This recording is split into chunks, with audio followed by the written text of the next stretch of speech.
नमस्कार दोस्तों, आप देख रहे हैं यूपी समाचार। आइए जानते हैं उत्तर प्रदेश की दिन भर की ताजा और बड़ी खबरें। आज की पहली खबर, यूपी में आज से एसआईआर अभियान शुरू। 1,30,00,000 वोटर कट सकते हैं। चुनाव आयोग ने सोमवार को यूपी में स्पेशल इंटेंसिव रिवीजन यानी एसआईआर करवाने का ऐलान कर दिया है। मतलब यूपी में अब बिहार की तर्ज पर वोटर लिस्ट का एसआईआर होगा। यह प्रक्रिया आज यानी 28 अक्टूबर से शुरू हो जाएगी। 4 नवंबर से बीएलओ डोर टू डोर जाएंगे। 7 फरवरी तक एसआईआर का प्रोसेस चलेगा। इस प्रोसेस में वोटर लिस्ट का अपडेशन होगा, नए वोटरों के नाम जोड़े जाएंगे और वोटर लिस्ट में सामने आने वाली गलतियों को सुधारा जाएगा। आज रात से ही यूपी में वोटर लिस्ट फ्रीज हो जाएगी। यूपी के मुख्य चुनाव अधिकारी नवदीप ने कहा, अफसरों और कर्मचारियों को इसकी ट्रेनिंग दी जा चुकी है। 2003 की मतदाता सूची वेबसाइट पर अपलोड करने का काम चल रहा है। इसी सूची के आधार पर एसआईआर होगा। यदि बिहार की तर्ज पर यूपी में एसआईआर सही तरीके से लागू हुआ तो 1,30,00,000 लोगों के नाम वोटर लिस्ट से हट जाएंगे। योगी का ऐलान, मुस्तफाबाद का नाम कबीरधाम करेंगे। मुख्यमंत्री योगी आदित्यनाथ ने लखीमपुर खीरी में बड़ा ऐलान करते हुए कहा कि मुस्तफाबाद गांव का नाम बदलकर कबीरधाम किया जाएगा। उन्होंने मंच से कबीरदास के दोहे पढ़े और बिना नाम लिए विपक्ष पर हमला बोला। दरअसल मुख्यमंत्री योगी आदित्यनाथ सोमवार को लखीमपुर खीरी के मुस्तफाबाद स्थित विश्व कल्याण आश्रम पहुंचे, जहां उन्होंने स्मृति प्राकट्योत्सव मेला 2025 में भाग लिया और पूज्य संतों को नमन किया। यूपी में एक शिक्षक वाले 4,000 विद्यालयों को जल्द मिलेंगे टीचर। बेसिक शिक्षा विभाग ने उन परिषदीय विद्यालयों में शिक्षकों की कमी दूर करने की तैयारी शुरू कर दी है, जहां केवल एक ही शिक्षक कार्यरत। प्रदेश में ऐसे करीब 4,000 विद्यालय। विभाग ने इनके लिए जिले के भीतर अंतर जनपदीय समायोजन का प्रस्ताव तैयार किया। अब हर जिले में जिलाधिकारी की अध्यक्षता में एक समिति बनेगी जो यह तय करेगी कि किन विद्यालयों में शिक्षक अधिक हैं और किन्हें अतिरिक्त शिक्षक की जरूरत है। जिन स्कूलों में शिक्षक ज्यादा हैं, वहां से उन्हें एकल शिक्षक वाले विद्यालयों में भेजा जाए। योगी आदित्यनाथ की बड़ी घोषणा, कुछ दिनों में गोमती में नहीं गिरेगा लखनऊ का कोई ड्रेनेज या सीवर। मुख्यमंत्री योगी आदित्यनाथ ने सोमवार को लखनऊ में लक्ष्मण मेला मैदान पर गोमती नदी के तट पर अस्ताचलगामी भगवान सूर्य को अर्घ्य देने के बाद लखनऊ की जीवनदायिनी मानी जाने वाली गोमती नदी को लेकर बड़ी घोषणा कर दी। मुख्यमंत्री ने कहा कि अब कुछ दिनों में लखनऊ का कोई ड्रेनेज या सीवर गोमती में नहीं गिरेगा। गोमती नदी पीलीभीत से गाजीपुर तक निर्मल व अविरल होगी। मुख्यमंत्री ने भोजपुरी में संबोधन देकर श्रद्धालुओं में उत्साह भर दिया। अगर आपको ये खबर अच्छी लगी हो तो वीडियो को लाइक जरूर करें ताकि हमें और बेहतर खबरें लाने का हौसला मिले। वर्जिनिटी सर्टिफिकेट मामले में बयान देने नहीं आए छात्रा के पिता। यूपी के मुरादाबाद के पाकबड़ा थाना क्षेत्र के मदरसा जामिया एहसानुल बनात गर्ल्स इंटर कॉलेज से जुड़े बहुचर्चित वर्जिनिटी सर्टिफिकेट मामले में एक नया मोड़ आ गया है। जिस 13 वर्षीय छात्रा के पिता ने मदरसा स्टाफ के खिलाफ केस दर्ज कराया था, वह अभी तक पुलिस के सामने बयान दर्ज कराने नहीं आया है। पुलिस ने मोबाइल पर संपर्क करने का प्रयास किया गया तो वह बंद मिला। अब मुरादाबाद पुलिस की एक टीम चंडीगढ़ जाकर छात्रा और उसके पिता के बयान दर्ज कराने की तैयारी कर रही है। यूपी के धार्मिक स्थलों पर हमले की रची जा रही थी साजिश। दिल्ली पुलिस की स्पेशल सेल के हत्थे चढ़े आईएस के 2 संदिग्ध आतंकियों से आतंकवाद निरोधक दस्ता की टीम ने भी लंबी पूछताछ की है। इनमें एक आरोपित अदनान मूल रूप से एटा का निवासी है। दोनों संदिग्ध आतंकियों के यूपी कनेक्शन खंगाले जा रहे हैं। शुरुआती पूछताछ में सामने आया है कि दिल्ली के अलावा ऊपर के धार्मिक स्थलों पर भी हमले का षड्यंत्र रचा जा रहा था। प्रयागराज में 12वीं तक आज स्कूल बंद। छठ पर्व को देखते हुए प्रयागराज के स्कूलों में को छुट्टी घोषित की गई है। प्रयागराज के बीएसए देवव्रत सिंह व डीओएस पीएन सिंह की ओर से यह आदेश भी जारी कर दिया गया है। डीओएस की ओर से निर्देशित किया गया है कि छठ पूजा को देखते हुए प्रयागराज में कक्षा से 1 से 12वीं तक के संचालित समस्त बोर्डों, परिषदीय, UP board, CBSE, ICSE, Sanskrit माध्यमिक विद्यालय आदि के समस्त स्कूलों में 28 अक्टूबर को अवकाश रहेगा। यूपी में भट्ठा मालिकों पर कसेगा शिकंजा। पान मसाला कारोबारियों के बाद अब ईंट भट्ठा कारोबारियों पर शिकंजा कसने की तैयारी है। इनके द्वारा किए जाने वाले कारोबार की जांच कराई जाएगी और देखा जाएगा कि सीजन के हिसाब से कितनी जीएसटी जमा की जा रही है। यह भी देखा जाएगा कि इनके द्वारा एक सीजन में कितने ईंट पकाई कर बिक्री की जा रही है। राज्य कर विभाग ने इसके लिए मानक संचालन प्रक्रिया एसओपी जारी की है। यूपी में 25 दिन बाद अचानक मौसम बदल गया है। कानपुर, झांसी, बदायूं में रुक रुक कर बारिश हो रही है। मथुरा, वाराणसी, लखनऊ, कानपुर में भी बूंदाबांदी हुई है। बारिश से किसानों की फसलों को नुकसान हुआ है। जौनपुर, बहराइच समेत पूर्वांचल के कई जिलों में बादल छाए हुए हैं। 10 किलोमीटर प्रति घंटे की रफ्तार से हवाएं चल रही हैं। आखिरी बार दशहरे पर प्रदेश में बारिश हुई थी। आज पूरे प्रदेश के सभी 75 जिलों में बारिश का अलर्ट है। झांसी के मौसम वैज्ञानिक आदित्य सिंह का कहना है कि बंगाल की खाड़ी से चक्रवाती तूफान उठा है। इसके चलते यूपी का मौसम बदला है। अगले 3 दिनों तक ऐसा ही मौसम बने रहने की संभावना है। बारिश के कारण आने वाले दिनों में तापमान तेजी से गिरेगा। गलत सामान की डिलीवरी पर अब ऐसे होगी कार्रवाई। ऑनलाइन शॉपिंग के दौरान अक्सर गलत सामान की डिलीवरी या अन्य विवाद के मामले सामने आते रहते हैं। ऐसे मामलों में कार्रवाई के लिए उपभोक्ता फोरम में शिकायत की जा सकती है। ग्राहकों को राहत दिलाने के लिए पुलिस भी मदद करेगी और उन्हें उचित सलाह देगी। नई गाइडलाइन में इसकी जानकारी दी गई है। इसमें कहा गया है कि शिकायतकर्ता को अपने ऑर्डर का डिस्प्यूट ऑफिशियल साइट या कंज्यूमर फोरम पर जाकर करने के संबंध में अवगत कराया जाना चाहिए। यूपीएसआरटीसी ने शुरू की 400 संविदा चालकों की भर्ती प्रक्रिया। उत्तर प्रदेश राज्य सड़क परिवहन निगम यूपीएसआरटीसी ने मुरादाबाद क्षेत्र में लगभग 400 संविदा चालकों की भर्ती की प्रक्रिया शुरू कर दी गई। इसके लिए परिवहन निगम 12 नवंबर को क्षेत्रीय प्रबंधक कार्यालय लाजपत नगर मुरादाबाद में रोजगार मेला आयोजित कर रहा है। नौकरी करने के लिए अभ्यर्थी अपने मूल प्रमाण पत्रों के साथ उपस्थित होकर आवेदन कर सकते हैं। सभी को मौका दिया जाएगा। पहला ट्रेड टेस्ट मुरादाबाद में आयोजित होगा। सफल उम्मीदवारों को institute of driving and research centre Wazirabad road Shahdara में द्वितीय परीक्षण के लिए भेजा जाएगा। युवाओं को ऑनलाइन पंजीकरण से मिलेगा रोजगार। बिजनौर की जिलाधिकारी जसजीत कौर ने जिला सेवायोजन अधिकारी को महत्वपूर्ण निर्देश दिए हैं। उन्होंने कहा कि व्यावसायिक शिक्षण संस्थानों, कारखानों और औद्योगिक आस्थानों में रोजगार उपलब्ध कराने के लिए ऑनलाइन पंजीकरण प्रक्रिया को आसान बनाने हेतु एक विस्तृत राइटअप तैयार किया जाए। इस राइटअप को ITI, पॉलिटेक्निक और अन्य व्यावसायिक संस्थानों में वितरित किया जाएगा ताकि इच्छुक युवा और श्रमिक सेवायोजन पोर्टल पर आसानी से पंजीकरण कराकर रोजगार प्राप्त कर सके। डीएम ने यह भी निर्देश दिए कि विभागीय अधिकारी और निजी संस्थान भी अपनी मैन पावर आवश्यकताओं की पूर्ति के लिए इस पोर्टल पर पंजीकरण कराएं।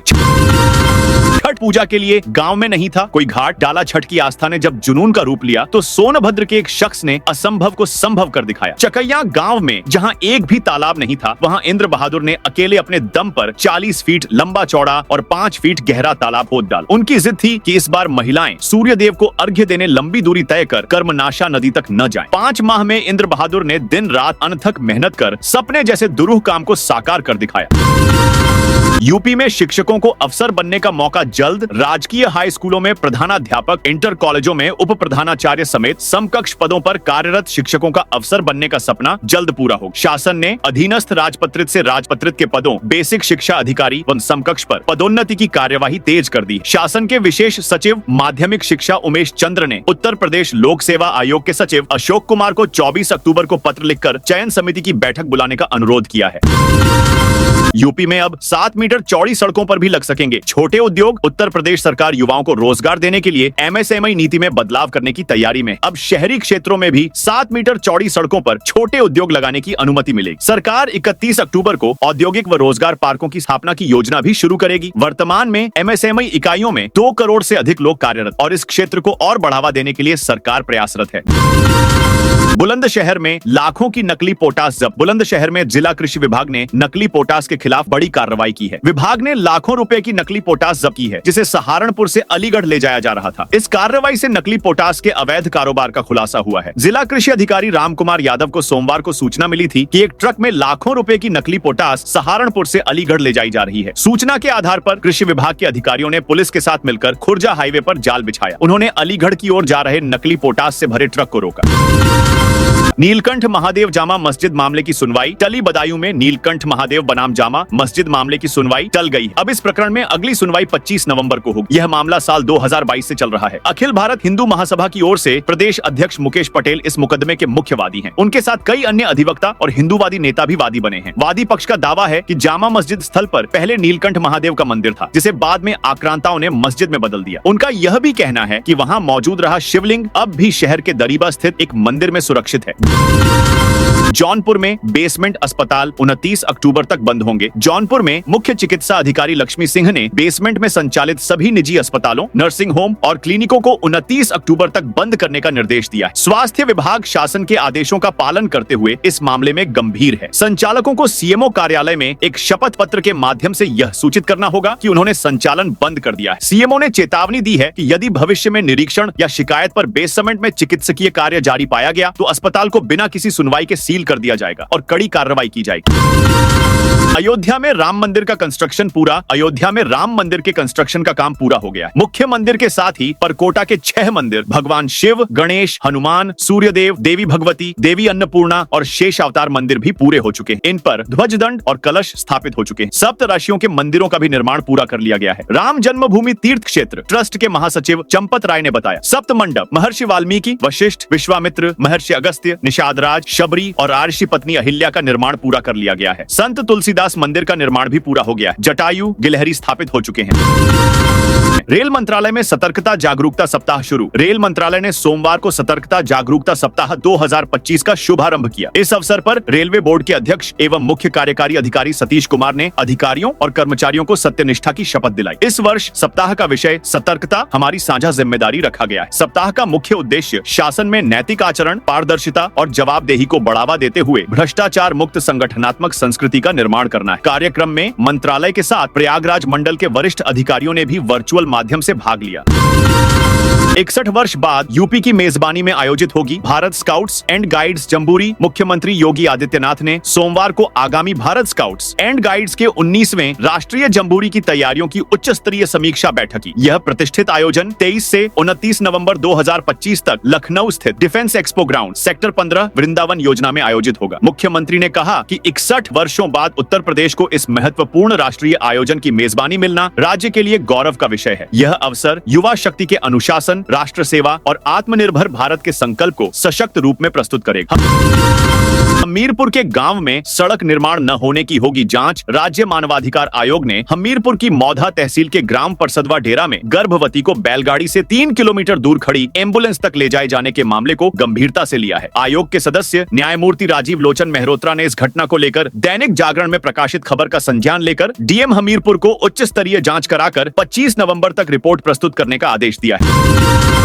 हाथरस में आज कक्षा 8 तक के स्कूल बंद रहेंगे। हाथरस में आज 28 अक्टूबर को कक्षा 8 तक के सभी स्कूल बंद रहेंगे। छठ पूजा पर्व के कारण यह अवकाश घोषित किया गया है। प्रभारी जिला बेसिक शिक्षा अधिकारी ने इस संबंध में आदेश जारी किया है। प्रभारी जिला बेसिक शिक्षा अधिकारी द्वारा जारी आदेश में बताया गया है कि उत्तर प्रदेश बेसिक शिक्षा परिषद प्रयागराज की अवकाश सूची वर्ष 2025 के अनुसार 28 अक्टूबर को छठ पूजा का अवकाश निर्धारित है।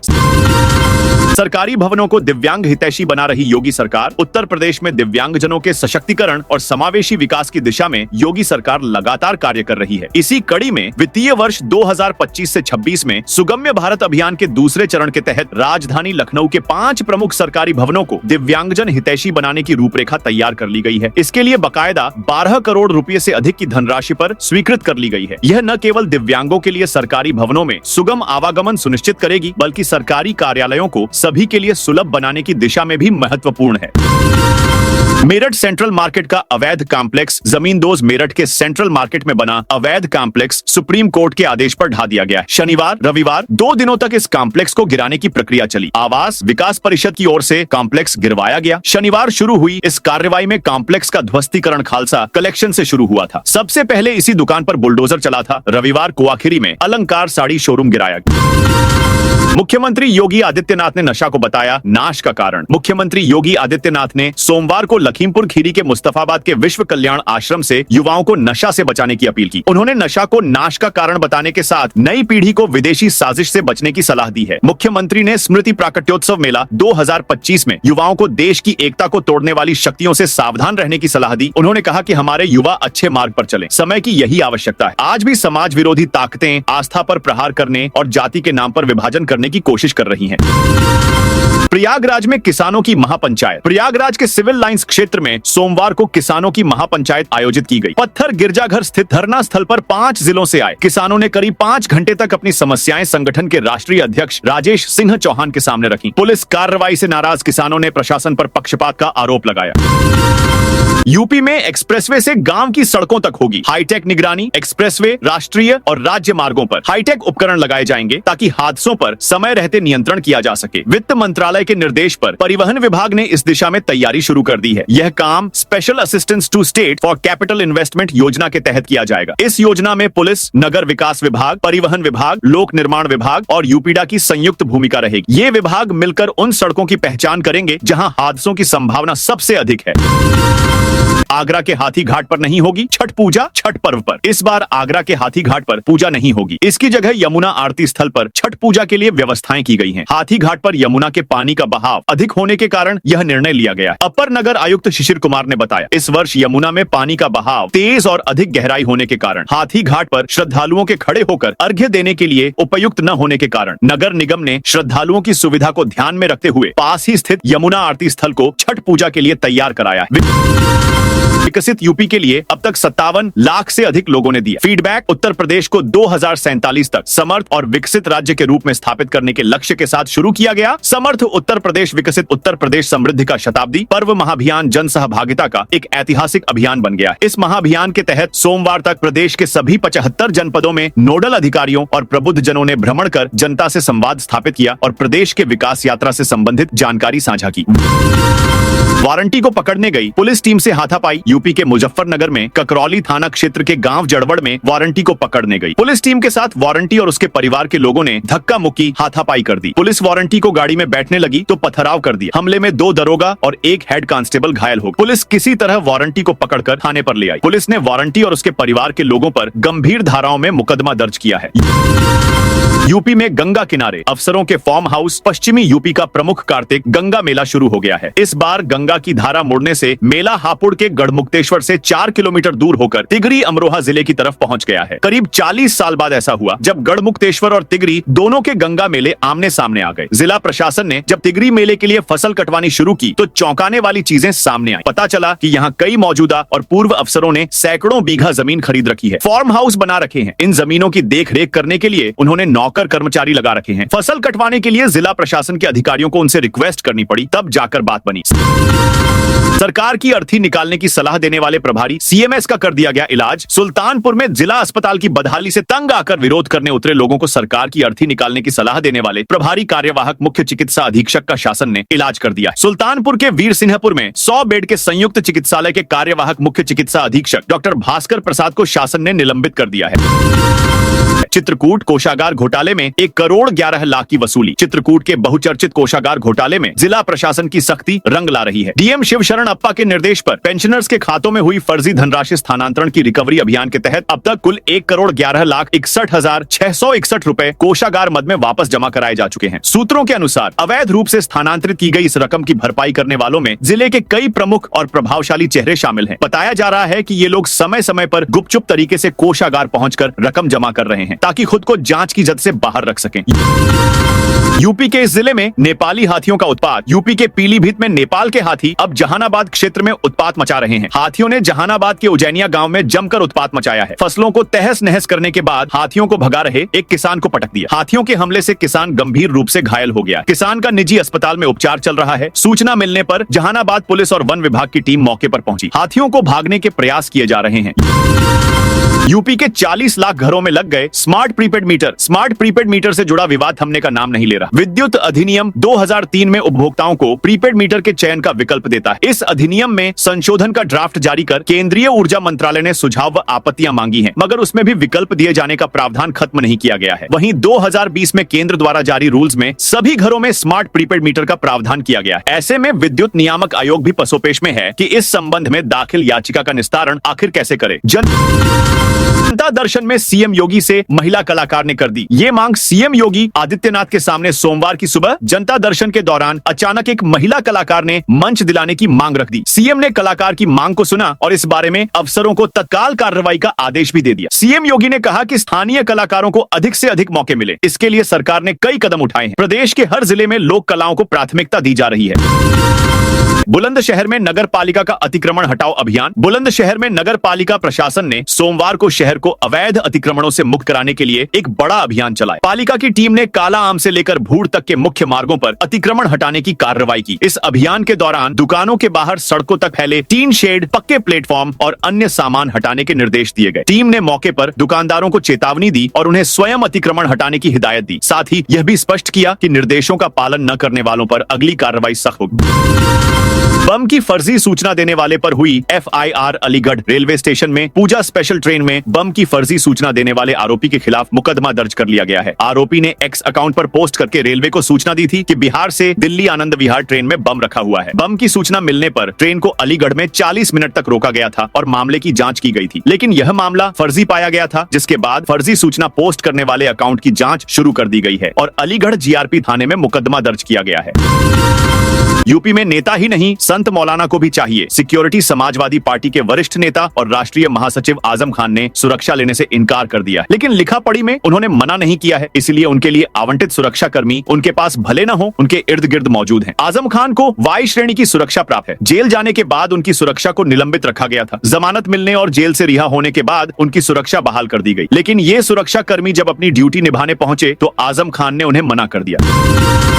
छठ पर घर लौट रहे यात्रियों से मिले रवि किशन लोक आस्था के महापर्व। छठ पर घर लौट रहे यात्रियों की सुविधाओं का जायजा लेने रविवार को सांसद रवि किशन शुक्ला गोरखपुर जंक्शन पहुंचे। उन्होंने स्टेशन परिसर और पैसेंजर होल्डिंग एरिया का निरीक्षण कर यात्रियों से बातचीत की। निरीक्षण के दौरान जब सांसद ने एक यात्री से मुस्कुराकर पूछा, किशन बा व्यवस्था, तो यात्री ने तुरंत जवाब दिया, 1 नंबर। यह सुनकर स्टेशन पर मौजूद लोग भी मुस्कुरा उठे। राम मंदिर में होने वाले ध्वजारोहण समारोह को लेकर तैयारियां तेज हो गई हैं। कार्यक्रम में प्रधानमंत्री नरेंद्र मोदी के बतौर मुख्य अतिथि शामिल होने की संभावना को देखते हुए प्रशासन ने सुरक्षा और सौंदर्यीकरण दोनों मोर्चों पर काम की रफ्तार बढ़ा दी है। रामपथ के क्रॉसिंग 11 तक RCC रोड का निर्माण अंतिम चरण में है। इसे आदिगुरु शंकराचार्य प्रवेश द्वार नाम दिया गया है। निर्माण एजेंसियों ने बताया कि लगभग पूरी लंबाई में रोड तैयार हो चुकी है, केवल करीब 10 मीटर कार्य शेष है। इस सड़क का 1/4 हिस्सा UPRNN द्वारा, जबकि शेष भाग L&T कंपनी द्वारा तैयार किया जा रहा है। इसी प्रकार राम मंदिर के उत्तरी प्रवेश द्वार, जिसे आदिगुरु रामानुजाचार्य द्वार कहा गया है, का निर्माण भी पूरा हो चुका है। अब यहाँ लोहे के गेट की जगह टाइटेनियम गेट लगाया जा रहा है। यह गेट तैयार हो चुका है और 10 नवंबर से पहले लगाने का लक्ष्य है। चंद के बाद अब नंद परिवार के लगे पोस्टर पूर्व कैबिनेट मंत्री सवैचौड़े हरिशंकर तिवारी के क्षेत्र चिल्लू पार से चंद परिवार की बहू अस्मिता चंद हर हाल में चुनाव लड़ने का दावा कर चुकी हैं। यह बात सार्वजनिक होने के बाद गोला में ही चंद परिवार के विरोधी नंद परिवार की ओर से भी ताल ठोक दी गई है। इस परिवार में वर्तमान पीढ़ी के साहिल विक्रम तिवारी ने गोला में जगह जगह होर्डिंग लगाकर चुनाव लड़ने का दावा किया है। इस पर फोटो साहिल की है, लेकिन यह संदेश नंद परिवार गोला की ओर से है। प्रयागराज में 10 रुपए के स्टैंप पर नामित अधिकार वाले नजूल भूखंड नहीं करा सकेंगे फ्री होल्ड। जनपद में लगभग 5500 नजूल भूखंडों की लीज खत्म हो चुकी है, जिसका अगले माह से सत्यापन शुरू कराया जाएगा। इनमें 4800 भूखंडों को फ्री होल्ड कराए जाने के लिए आवेदन जमा हुए। इसके लिए 6 करोड़ रुपए भी जमा कराए गए। इन आवेदनों में से लगभग 2000 आवेदनों को निरस्त कर दिया गया है। वहीं 1500 आवेदन ऐसे हैं जिनकी भूमि का नामित अधिकार 10 रुपए के स्टैंप पर दे दिया गया है, जो आवेदन जल्द ही निरस्त हो जाएंगे। तो दोस्तों, यह थी आज उत्तर प्रदेश के सभी जिलों की दिन भर की ताजा और बड़ी खबरें।